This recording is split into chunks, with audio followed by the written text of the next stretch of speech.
Hello, I'm Steve. This is the Patio Heat channel where we provide a visual concept of infrared heating as well as tips for patio comfort.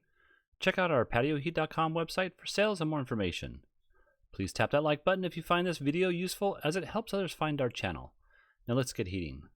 Alright, so here we have this residential application, and you can see we have a louvered covered patio section here and then a dining section outside here. There is a large fan here, and I know there's a door that opens or slides from left to right here. I believe this might be a window over here. A barbecue section and countertop over here. All right, so let's go ahead and look at the overall dimensions. You can see we have a 26 by 12 by 9 feet tall to the bottom edge of the frame.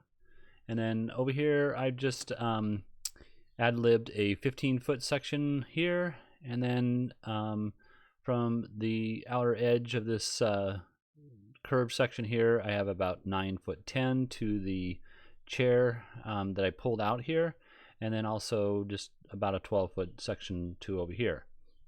There is additional space out here, but we're just going to concentrate on possibly heating up this section over here. All right, so first of all, let's look at what we could do with just the structure as it is. And I'm going to turn off the dimensions, and that would be to place some electric heaters.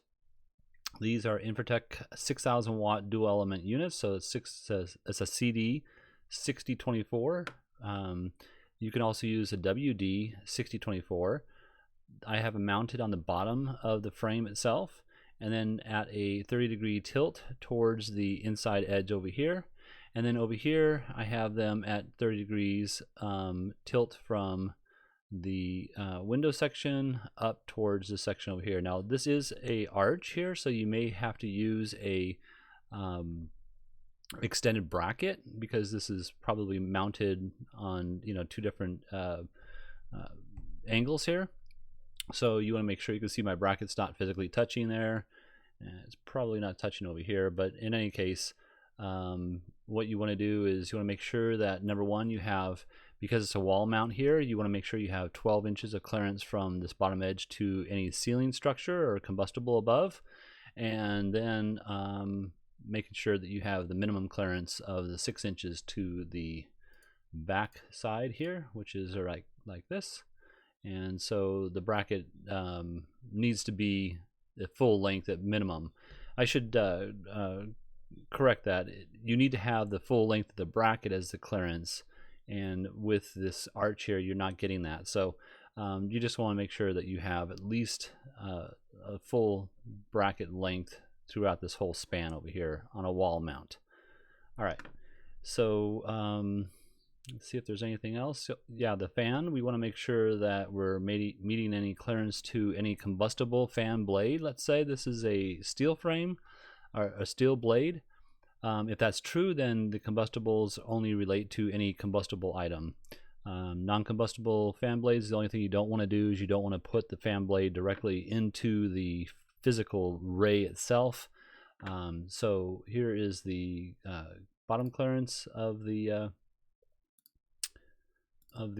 heater itself, and you can see that we're not really penetrating that at all. But if it was combustible, then you want to make sure you're not penetrating that, as well as if it's non-combustible, then if it penetrates slightly, then it's going to be acceptable because it's non-combustible. All right, so let's see if there's anything else. I think that's about it. I'm going to go ahead and turn on the footprint of heat. So this is infrared light. Infrared light is not visible to the human eye. And you can see here that with this mounted at 30 degrees, we are able to capture all the way out to this edge here. Now, I do want to caution that this mount being on the outer perimeter of the structure, that the ray over here is going to be much warmer than the ray is going to be over here. So you want to make sure that you're aware of that.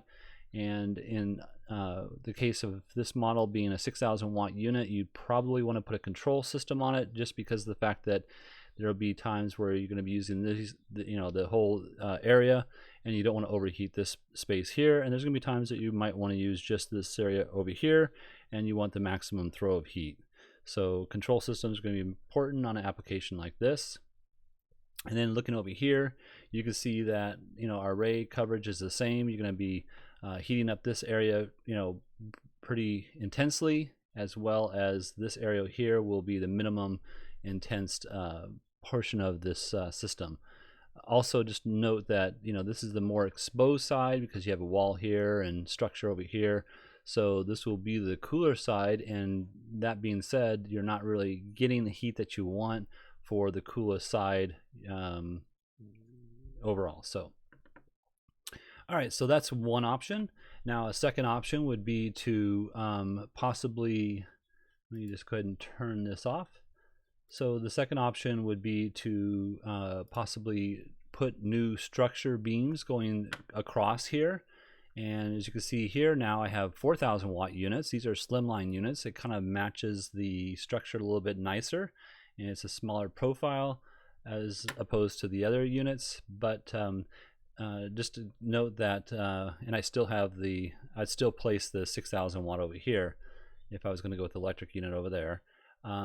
But I placed these beams just centered so that it looked uniform. Now, I don't think that this is ideal, but visually it would look more pleasing than it would if I was to move everything closer to the fan, which for the heater's purpose, I think that would be more beneficial. So let's just go ahead and look at the footprint of heat. The footprint of heat, you can see we're covering this area fairly well, but this area here we're not really penetrating much of the area that we want to. Now what you could do is you could change this angle here, and I'm going to go ahead and just change it to, let's go with maybe 15 degrees, and let's see what we get off of that. And we'll go 15 degrees. Now you can see here that if we were, well, this heater changes with it, but anyways, if we were to invert this unit, it would look much different. But you can see here that we're able to capture more of the interior section of that at a 15-degree tilt. Let me see if I can just quickly change this here so we can see what it might look like. And I'm not going to go directly with let's see if I can hit it right on the money here, and yes we can actually, so that'll be easy. But you can see here now, 15-degree tilt, we're able to capture more of this internal section over here. Maybe even 20 degrees or 17 degrees would be sufficient, but that would be kind of what I would want to see in my patio, something of this nature as opposed to the other application. And the reason why too is you might say, well, this is the same thing, is you're just, you know, casting this further away than you are back here, but the idea is that you get some crossover from both, and so that makes it more uniform throughout this whole space. All right, so lastly, I just want to mention that my suggestion would be to possibly take some portable sun glow heaters. Now I have these on fixed bases or in-ground support, let's say, but they do have these on a portable base where you can, you know, place them on a 12-foot long or maybe possibly longer hose and place them throughout the patio, or even go with a portable propane model. And you can see that you can capture more of the seating area much better than you would with a unit up here against the wall. So this would be kind of what I would choose in this scenario here. Now